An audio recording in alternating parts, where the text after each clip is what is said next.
আমি তখন খুব ছোট, ক্লাস 3-তে পড়ি। স্কুল ছুটি হওয়ার সাথে সাথে বাসায় দৌড়ে আসতাম।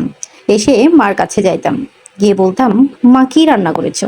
কিন্তু মা থাকতেন রান্নাঘরে। রান্নাঘরে ঢুকেই দেখতাম গরম গরম সেই ভাতের ধোঁয়া উঠছে। পাশে মা শিল পাটা নিয়ে বসে আছে ভর্তা বাটার জন্য। মাঝে মাঝে আমিও বায়না ধরতাম, মা আমাকে একটু দাও না, আমি একটু পিষে দেখি, আমি একটু বাটি। মা বলতো, হাত কেটে যাবে, হাতে ব্যথা লাগবে, ঝাঁজ লাগবে, কত কি বলতো। আর এখন নিজে রান্না করে নিজে খেতে হয়। আর সেই কথাগুলা হচ্ছে এত বেশি মনে পড়ে। এখন আর কেউ বলে না হাত পুড়ে যাবে, হাতে ব্যথা হবে, হাত জ্বলবে, মরিচ ধরিস না, পেঁয়াজ কাটিস না, চোখে ঝাঁজ লাগবে। এসব আর এখন কেউ বলার মতো নাই।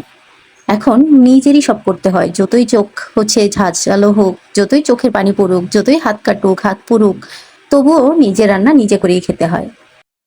মা যখন রান্না করতো, সেই ভর্তা আর গরম ভাত যখন থালায় দিয়ে দিত, মনে হতো পৃথিবীর সব আনন্দ এখানে আছে।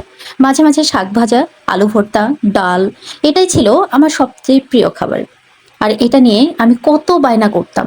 আর যখন ডাল থাকতো, ডিম থাকতো, ভর্তা না থাকতো, তখন বলতাম আজকে ভর্তা বানাওনি। কিন্তু সেই দিনগুলা সারা জীবন স্মৃতির পাতায় থেকে যাবে। এখন আমি ঢাকায় থাকি, সেই সময়কার স্মৃতিগুলো আর কখনো ভুলতে পারবো না।